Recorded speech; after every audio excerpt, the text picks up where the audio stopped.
Bonjour, Pascal Karazek, je suis gilet jaune et paysan bio, et je construis des maisons en paille. Tout à l'heure, M. Guillaume m'a dit qu'il fallait avoir confiance dans les politiques. Moi, je peux vous dire que je n'ai plus du tout confiance en vous, mais vraiment plus du tout. Pour moi, c'est vrai qu'un politique peut mettre des politiques en place et ça peut fonctionner. Vous avez enlevé l'ISF, une bonne partie de l'ISF, et les 0,1% les plus riches ont vu leur revenu augmenter l'année dernière de 12%. Quelque temps après, vous avez parlé des SDF, et vous avez dit en 2017, juste après ça, qu'à la fin de l'année, il n'y aurait plus de SDF dans les rues en France. Vous savez combien de SDF sont morts l'année dernière, en 2018? 510. 510 SDF sont morts l'année dernière parce que vous n'avez pas mis la politique en place malgré la promesse que vous avez faite. Je vais peut-être laisser le président répondre. Alors, je vais prendre, il y a deux sujets, vous les mettez bout à bout, mais il y a deux sujets qui sont différents, je vais essayer d'expliquer. La fiscalité, elle a un rôle, elle est efficace en France, et elle est encore après la suppression d'une partie de l'ISF, je vais y revenir, parce que nous avons un système qui est beaucoup plus juste par notre fiscalité, après qu'il ne l'est avant.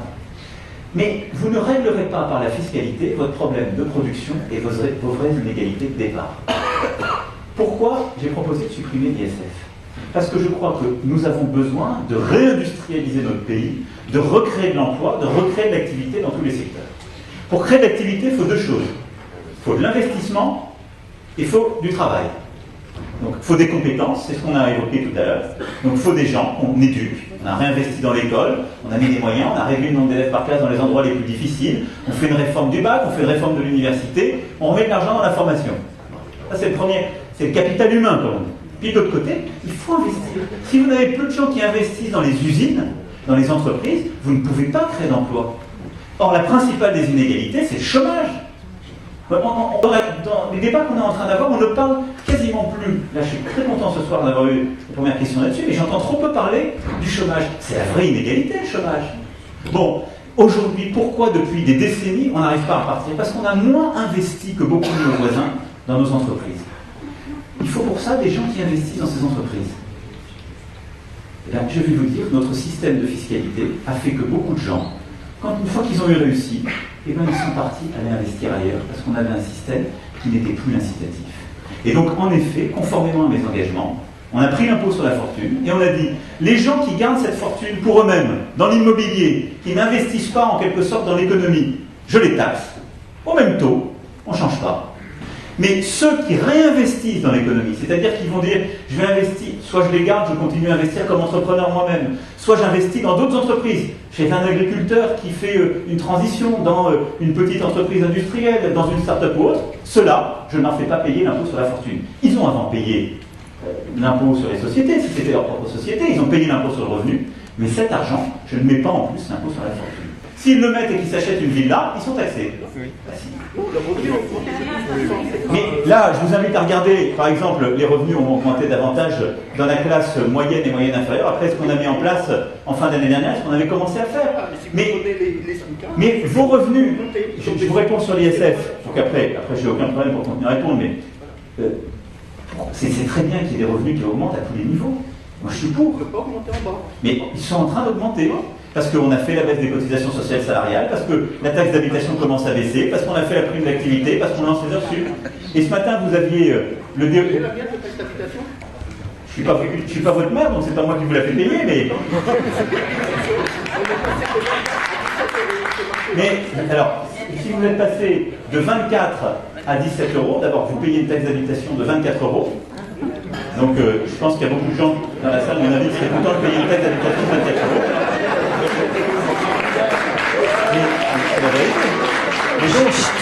Mesdames et messieurs, mais on ce que je s'en veux dire par là, va. c'est que vous payez en effet une taxe d'habitation qui est très réduite. Donc elle est réduite d'un tiers. Donc, vous allez l'enlever, tout le monde va payer. Moi, je vais payer la même chose pour les gens. Non, plus personne ne la paiera.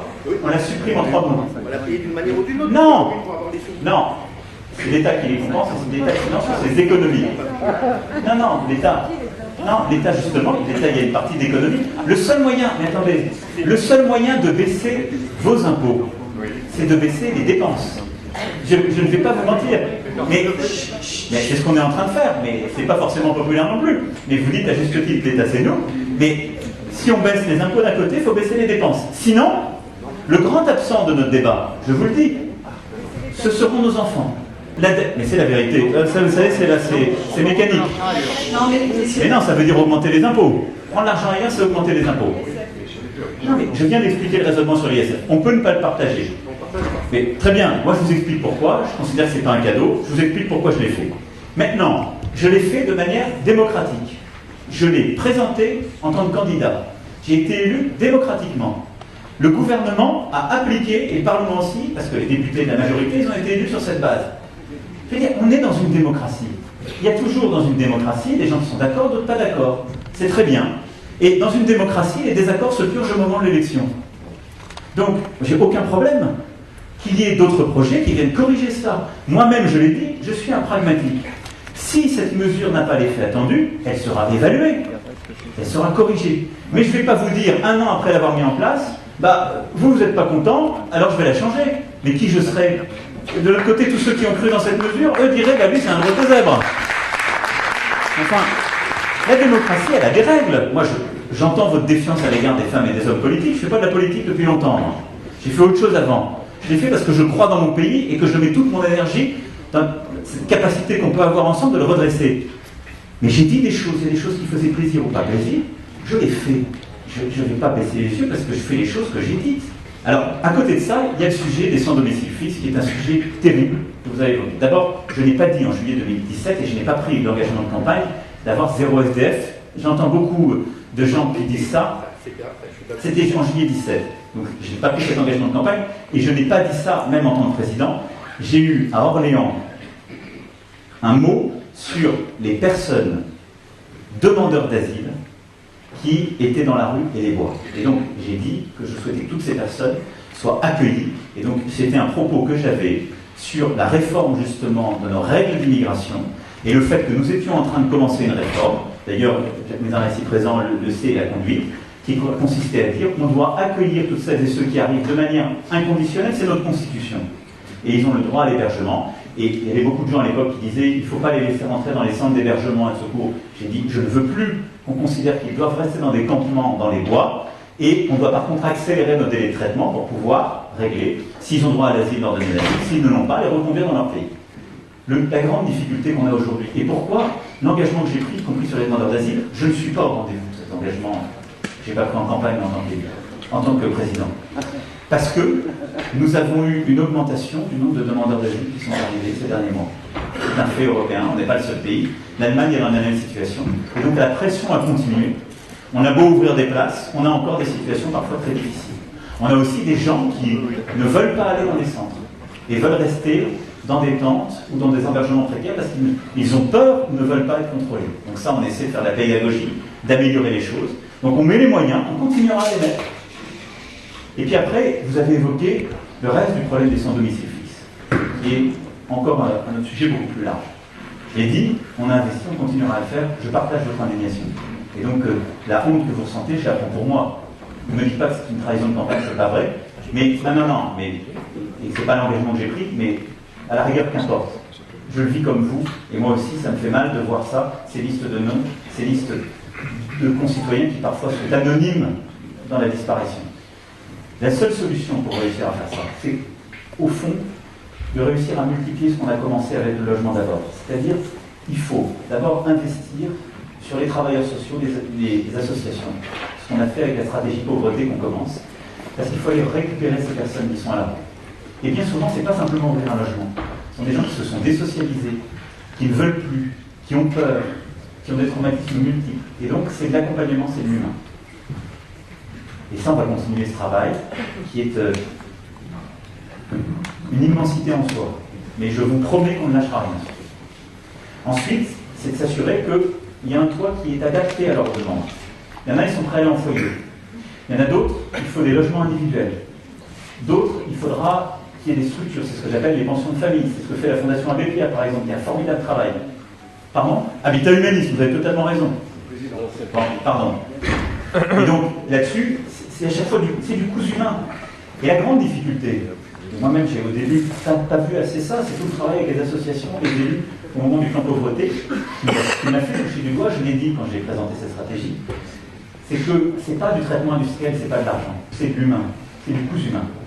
Et au fond, il faut une solution pour chaque personne, et chaque personne en situation de pauvreté, elle a besoin qu'on investisse encore plus sur elle que nous tous ici, parce qu'on sait à peu près s'en sortir.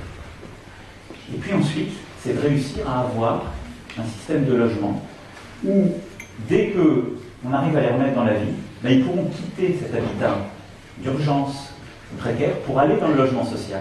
Et donc c'est pour ça que c'est aussi lié à la réforme qu'on est en train de faire du logement social. Si tous les gens qui sont installés dans leur vie restent dans le logement social, même quand ils sont au-dessus des seuils, ben, ceux qui ont besoin pour y arriver n'en sortent pas. Vous voyez, il faut refluidifier un parcours dans la société. C'est un tout très compliqué, je le fais rapidement, mais donc on y met l'argent, on continuera à le mettre. Et je laisserai personne vraiment sans solution.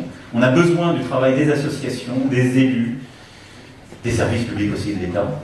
Et je suis dans la même indignation que vous. Je ne dis pas que je réussirai l'année prochaine ce défi. Il faut avoir de l'humilité face à ça. J'ai la même indignation. Mais on va se battre. Merci, monsieur le président.